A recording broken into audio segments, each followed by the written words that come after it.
Hi, everyone, and welcome to the Between the Tides podcast presented by Portage Learning. I'm Erin Duffy-Amicus, and I'm joined today by my co-host, Tim Colleget. Well, hey everyone. So glad you could be with us today because we have a fantastic episode planned for you. As you might expect, we're all about learning, and today's podcast happens to be all about learning. Specifically, how do we learn? For example, what happens to our brain during the learning process? And just as important, how do motivation and persistence play a key role in our ability to learn? And to help us explore brain matters today, we're joined by two experts, Dr. Diana Rice and Dr. Brittny Martinez. Dr. Rice is the academic dean of faculty at Portage Learning and has her PhD in social psychology from Syracuse University. And Dr. Martinez is a biology department chair and math professor at Portage Learning and has her PhD in neuroscience from Penn State University. And we thought that their expertise in such differing parts of the brain um, would facilitate an interesting discussion. So again, thank you, Diana. Thank you, Brittany, for joining us today. We're excited to hear from both of you.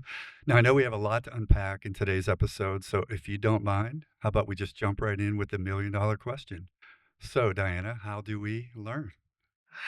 That is $1,000,000 question. So I'm gonna my experience in teaching and learning has been all across the board. But I would say that there are a couple of key elements to how we learn.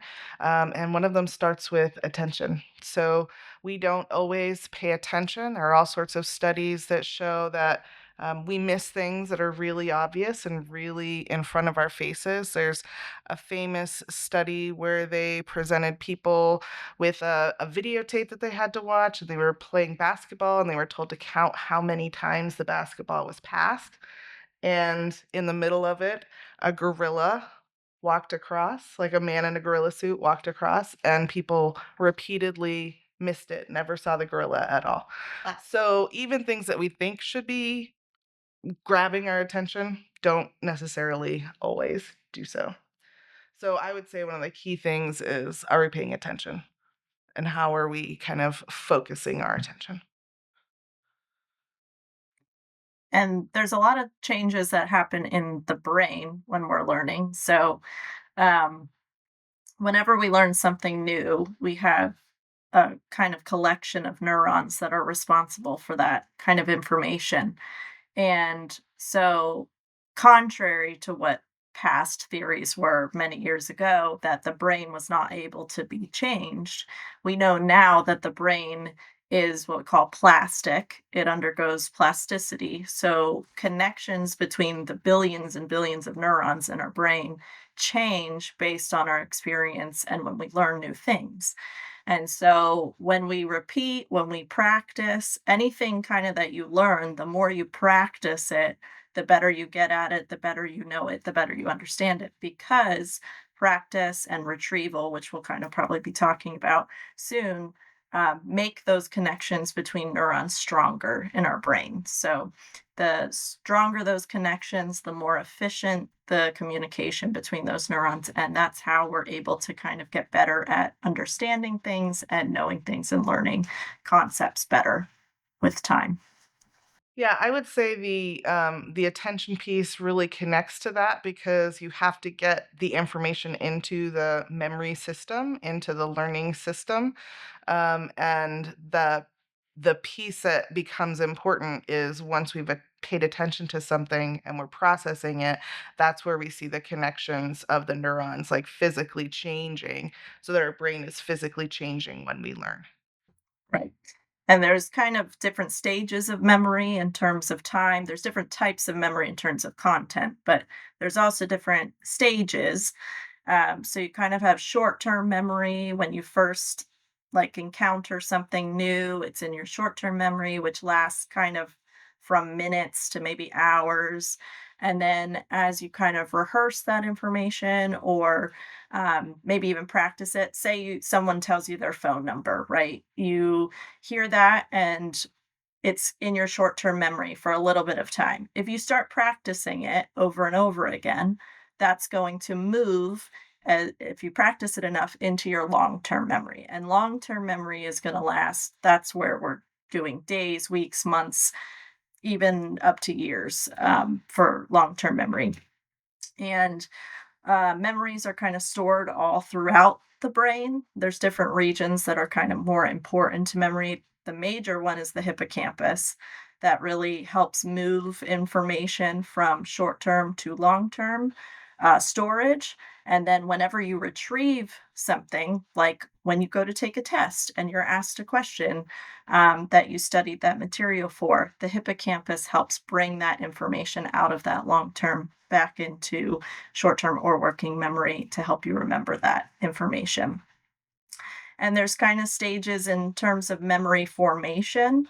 So we go when we learn something new, we kind of go from this encoding stage where your brain starts to form this representation of that information. And then we move into storage, which is that movement from short term to long term. And that process of storage is actually a neural process in the brain. It's where your brain is going to solidify those connections between neurons and form more or less kind of a permanent representation memory um, of that information. And that process is called consolidation. It's an actual neural process that happens, changes that occur between neurons. And then there's that retrieval stage where, if you're learning something and you've learned it, it's been stored, and then you recall it later and you bring it back out of long term, that's that retrieval stage. And that's super important when you're a student, especially. I mean, we use it every single day for a lot of things that we're doing, but especially as a student, when you're taking courses, that's the whole process of studying, right? You encounter that information when you first start looking through module material, when you first start reading textbook information, watching lectures. And then when you go to study, you're pulling that information and kind of practicing it again. And then able to review that information. And the more you do it over and over again, the stronger that memory is going to get because of the connections between neurons in the brain. So it sounds kind of like using our attention as sort of like a flashlight to focus on what we would like to learn is really helpful. So, along that like thought process, would you say that an average student can become an excellent student? Like, is there a possibility there with just kind of like motivation and persistence and kind of that focused attention? I would say for sure. I have no question about that. I know sometimes people have a hard time transitioning from an old way that they studied, or like maybe how they learned in high school, to college level courses because there's different requirements. But to me, that's a skill, and skills can be learned. So thinking about things not as fixed, I'm never going to get this, or fixed, I'm not smart, that's totally the wrong way to think about learning. It is a skill that's changing your brain, and the more you practice the skill, the better you're able to do the skill. I completely agree. I think that the more tools also that you have to be able to study and learn, and some things I think work better for some people than others. There's kind of, evidence-based practices for learning of strategies that we can use to help us learn and to know things better.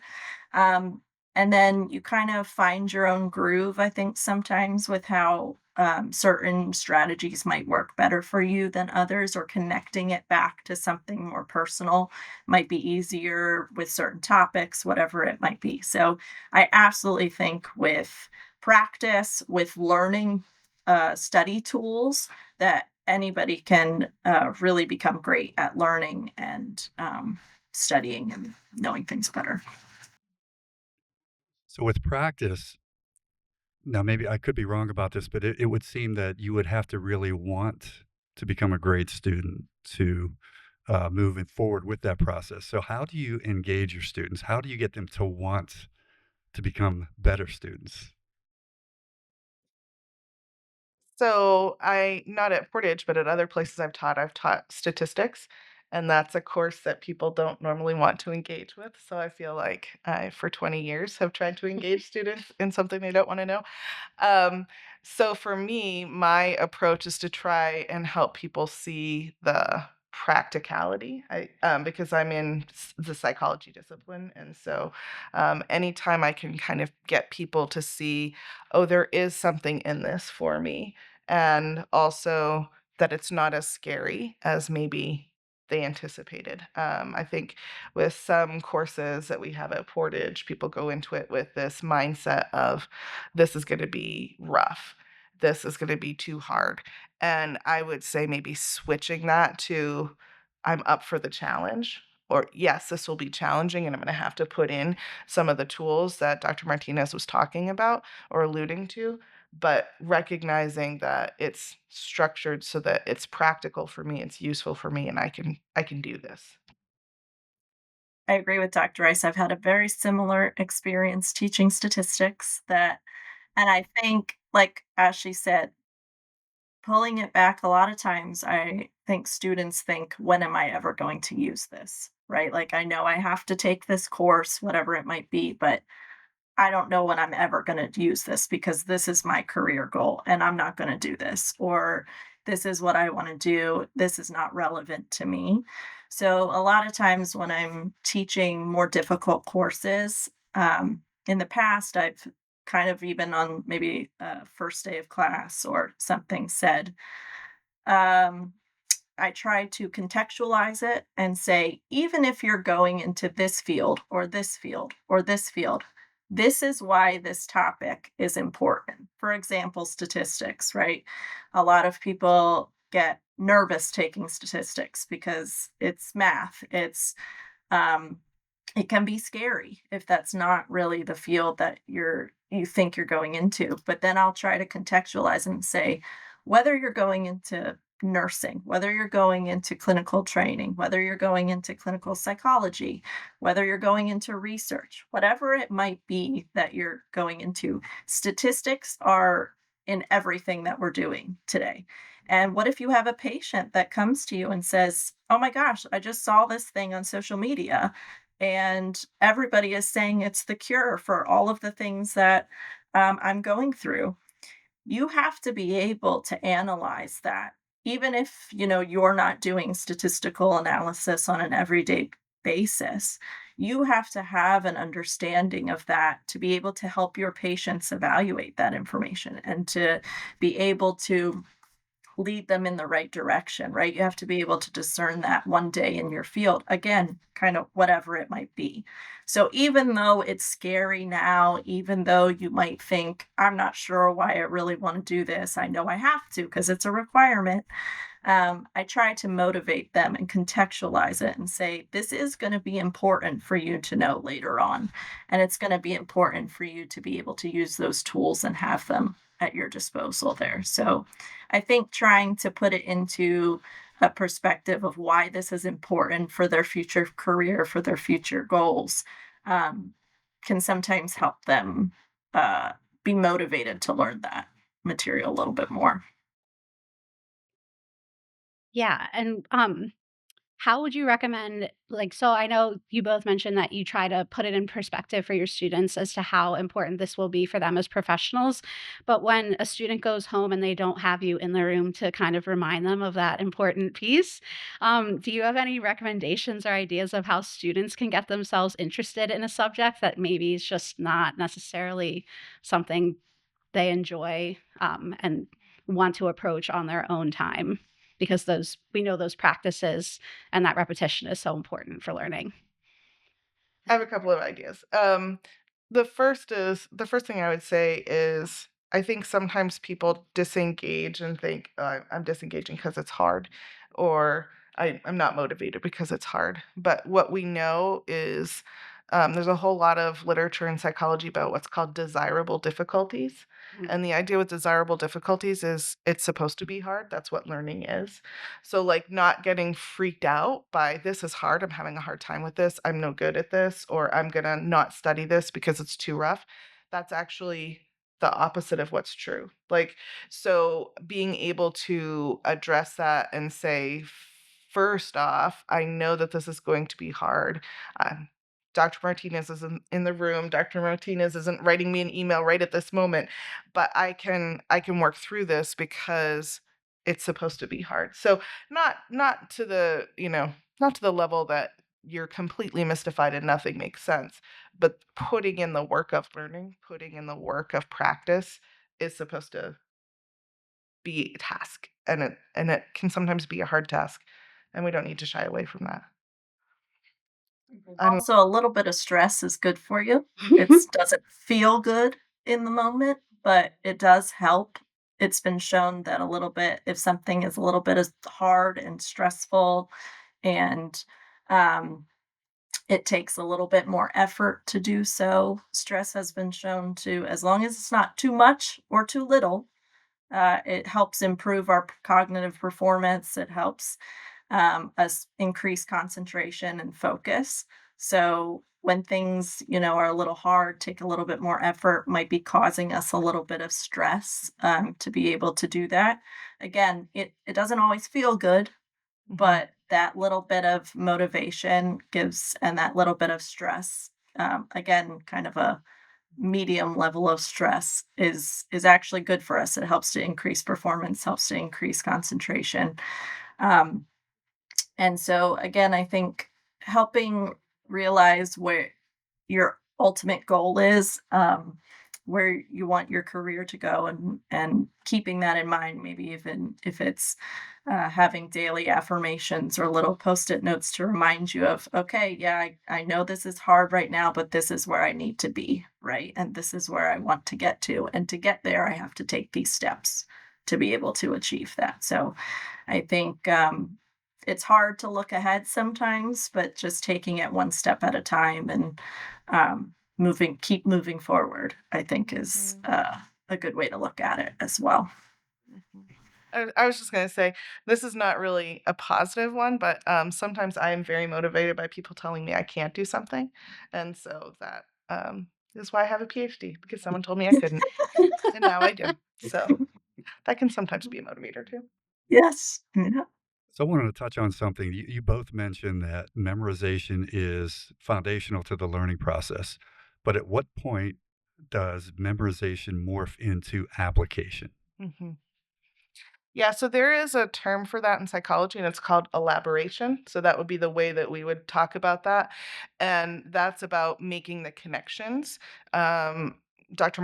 Martinez talked about that in terms of the neural connections, but then when we're making connections to something we already know, it strengthens the memory and then allows us to apply it in a new context. So you have to have the information in there to be able to recognize, oh, this is another example of this. Oh, this is another way I could use this information and apply it. And that process comes through elaboration, like making yourself think of the connections. Sometimes I am a little concerned that when I know how students study, um, that they're just kind of going through it by rote or just doing that memorization piece and not pausing to think. And that's kind of what I'm alluding to with the desirable difficulties as well. You have to pause and think and physically make yourself think of, how does this connect to something I already know to get to that next step. Right. Right. Memorization is that really important first step to know, kind of at a basic level, the concept, right? I know what the definition of this concept is. I know I can tell you what the definition is, or how that uh, equation works, or things like that. But then being able to apply that material is what's really going to help you in that next stage of your life, right? Like that's where you will be on a job one day, and you're going to need to take those definitions, those concepts, those equations, whatever it is, and actually use them in real life. And um, that's where you're demonstrating mastery of content, right? That's where you're showing how you actually understand that concept. And I think actually one of the best ways I've known how to apply material is when I teach it. I was a student for many, many years. And then when I started teaching, that was actually when I had to, I think, apply these things, come up with examples, real life examples of where my students would encounter these things.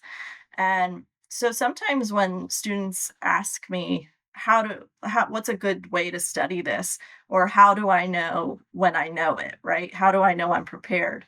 And sometimes I'll tell them, if you can explain this to someone else, if you can teach this concept to someone else, your best friend, your parent, your sibling, then you can demonstrate that you know how to apply this material and that you can explain it in your own words, right?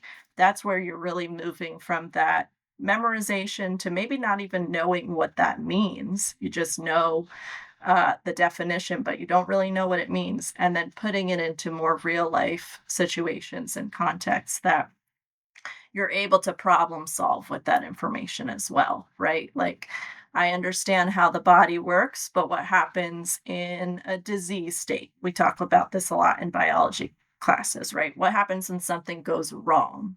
And so I know how everything works when it's going right, but what happens when something goes wrong? And then you have to kind of use what you've learned to figure out what's going wrong, how do we fix it, what's the best practice there. So that's just an example, but um, I think memorization is that first really important process, and then moving on to applying that. And that's kind of something we learn our whole lives, right? Yeah.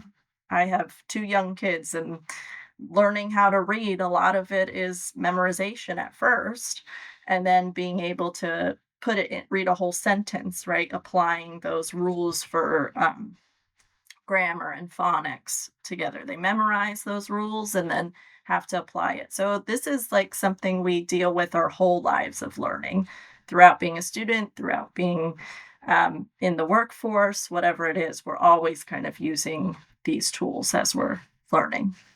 So you both mentioned over time how the field and research has shown that they used to believe the brain was a fixed thing and that students maybe couldn't, or different types of people may not have been able to learn different things. But now, with more research, we've learned that kind of anyone can learn anything if they put in the time and effort.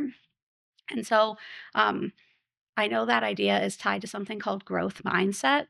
So I was wondering if maybe you could talk a little about growth mindset and how you would give advice to teachers or coaches to deliver feedback to their learners. Yeah, that's a good application in terms of what do we do with this? So the idea of growth mindset, and you can jump in, Brittany. The idea of growth mindset is just that because we know the brain is plastic, because we know that we are physically changing our brains, we aren't fixed. That's the opposite idea, fixed mindset, where this is all there is. This is the total. And so what I try and encourage students to think through is, no, there, if you put in the effort, if you put in the work, there is more that you can accomplish. There is more that you can do. And so kind of oriented towards, this is a challenge, not this is something that I'll never figure out. And there are all sorts of studies that kind of talk about, like, just even that switch of challenge, rather than obstacle, or opportunity rather than threat, like, actually allows us to think of possibilities that we weren't even considering before. And I think that really helps because it makes that growth mindset makes us adaptable to many situations, right? Rather than saying, like, this is how I know how to do something, or this is how I know it to be true. I'm just going to keep doing it this way, or keep doing my own thing. Being open to learning new ways or having new tools or problem solving in a different way really helps us be adaptable to new situations. And when we're put into new situations, we can adapt better. We can learn, be open to learning new ways of doing things. Or even in the field of science, it's an important concept that data changes, findings change with time. And the more studies that we do, we learn new things about all different types of topics. So we have to be also willing to accept that. Things change and our knowledge changes over time. And I think that's a really important concept in things like science and psychology and many different fields, that we have to be open to that open to adjusting our viewpoints based on changing study information, things like that. Um, and I also think I tell students a lot that, I'm still learning things now. I think a lot of times students might think that instructors, professors kind of know everything. And I tell my students, if I don't know something, I look it up and I figure it out, right? Like we're learning new things every single day. And so it's okay to not know things, and it's okay to ask questions, and it's okay to grow your information and really have growth in your education on topics and things. And it's okay to struggle with topics, and it's okay to that things are difficult and won't click as easily as it has. I've drawn out an action potential thousands and thousands and thousands of times, and I know it start to finish memorization. But there's even in the last few years, I'll be drawing it out and something will click for the first time of why it actually makes sense to me. Even now that I've done it thousands and thousands of times, I'll be like, oh, yeah, I guess that does make sense. Even though, I know it and I know how it works, but something will click for the first time of, oh, yeah, I guess, yeah. I now know how to explain it even better, I think, sometimes now. So I think just having that growth mindset is super important in the learning process, and being open to change and being able to be adaptable in different situations is really important. I wanted to jump back on something that you asked, Erin, about like how does this apply to feedback? Because I think I would hope that the kind of feedback that faculty are giving students is something about almost like we're in this together, and here's how we can like here's how you can make progress, and here's how you're missing this kind of question, so here's what I would suggest. But if someone's a student not getting that type of feedback, what do they do? How do they handle that? And then that I think becomes an issue where a student has to be open and adaptable, as Brittany's talking about. Um, but also not afraid of that feedback. So, like getting negative feedback, getting feedback that you misunderstood something badly feels horrible. Like it does not a fun experience. But the change that growth mindset allows us to do is to say, this is one piece of information. How do I adapt and adjust from here? Whereas when we get negative or failure based information in a fixed mindset, this is over. I'm done. I'm never going to get this. But growth mindset allows that to be one piece of information that tells me I didn't understand this piece. How can I retool? How can I adjust to make it work? So basically, you're saying that I can't do this yet, but I'm willing to practice until I can. Growth mindset. That's great. Now, if I could piggyback on that, there's a line I read earlier this week, and it sort of stopped me in my tracks. And I was hoping that the two of you could flesh it out. And I want to read it to make sure I get it correct. And it said, we can choose to use our time in class to teach students as much as possible, or we may use it to help them learn as much as possible. Can you speak to that? So I have been a professor for over 20 years. I'm old now. And when I first started teaching, I was convinced my job was to pack information into people's brains. So I would like, okay, we've got 15 chapters, 15 weeks, a chapter a week. Let's get to it. And somewhere along the way, I experienced a shift in that approach towards more of the second. And so I work at doing a lot more discovery based learning and problem solving, because if you have the tools, some of the tools that Dr. Martinez was talking about, if you have the tools, then you can apply those in new contexts and know how to learn and how to approach a new topic area rather than just seeing it as disconnected bits of information, right? Like Google exists for a reason. You can look up facts. But what my job is as a professor is to teach you how to learn, how to use those, how to have wisdom about how to use those. And that's not Google. That's not Yeah. ChatGPT. Right.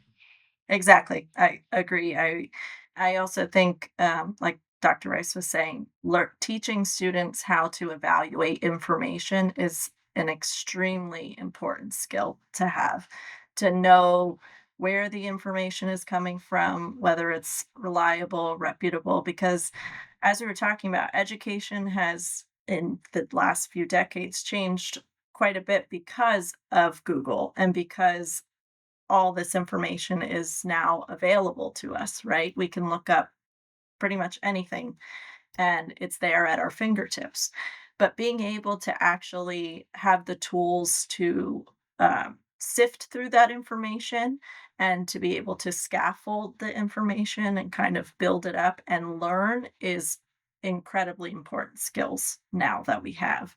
And kind of going back to what we were talking about at the beginning, making it intentional and putting attention towards certain topics, and using time in the classroom to really focus on things that um, we as instructors or we as professors can elaborate on and help with the learning process, right?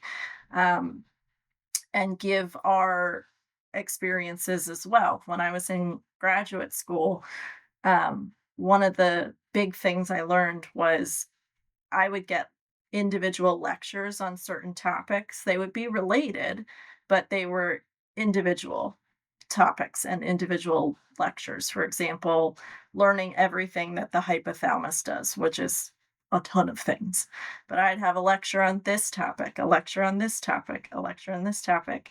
And by the end of the year, I had to know all of it.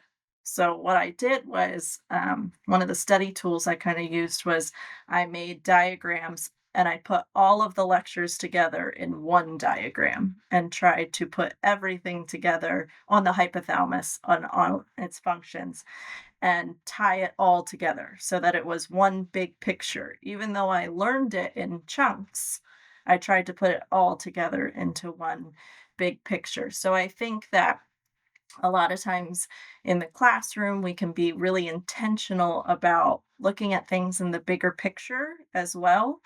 And then saying, yes, you probably are going to need to memorize many of these things, but let me tell you why this is important altogether. Let me give you the big picture of how this works. Um, and giving them those tools to put that information together and how to tie it all back. And again, looking at it with attentional resources and giving it that motivation and engagement, I think is super important as well. Yeah, I used to have a professor who would talk about how if we don't give our students the tools to organize the information, that a lot of our information will go into our head and we can kind of think of it as like a junk drawer so that when you try to retrieve it, it's like you can't find, you need something from there, but you can't find and locate that one item. So is that like a good kind of metaphor or simile to the idea of, like, listening to lectures and helping you organize, like, your what you may have memorized or what you're studying. Yeah, I think having that structure ahead of time is essential. So like in portage classes where, you're working through a module maybe and like going ahead before you take notes, before you listen to a lecture, before you read anything and just being familiar with, hey, these are the big picture headers, these are the topics. This is going to provide me the structure. Um and I usually suggest, but this is like takes effort, so I don't think students do it. But like making a question about that, like, what do I want to know by the time I get to this module? Here are the big picture topics. What am I expecting? What am I going to know? And then listening to the lecture, reading the materials with that in mind, because that's also going to drive up attention because you're looking for answers ahead of time. Mhm. And it's giving you the structure of where to put all of these pieces. It's not just facts about the hippocampus. It's here's how it relates to everything. Right, right. And at Portage, many of our courses have outcomes that we have for our courses, and they're really helpful to kind of highlight, okay, when you're done this course, this is what Mhm. you're gonna need to know, right? Like this is what we want you to know by the end of the course. And so I encourage students to use those outcomes as kind of a not so much a study guide, but as a kind of goal, right? Mhm. Like by the time I'm done this course, this is the big picture of what I'm supposed to know from that. And that's a really good guiding tool, I think, for studying and learning as well and knowing what to focus on. So we're sort of up against it with our time for today. So is there anything that we addressed during our conversation that you would like to reinforce to our audience? Um, I think my takeaway that I would want students to know, or people who are listening to this to know, would be that don't be afraid of effort and don't be afraid of feedback that you're not getting it, because that is teaching you what you still need to do. And like moving to that direction and thinking about things, I think provides the motivation and provides like some of the or minimizes some of the fears people have about learning and especially approaching difficult topics. I would also say to trust the process, right? This is how our brains work is by practicing information and by, as Dr. Rice talked about, elaboration, kind of connecting different ideas together that solidifies information in our brain. And the more you practice it, the stronger those connections get, just like riding a bike or learning how to play an instrument or playing a sport. Learning conceptual information, it works the same in our brain. So that is how we learn. And I think putting forth that effort, it will be worth it, though it can be hard, though it can be very challenging at times, especially with more difficult concepts.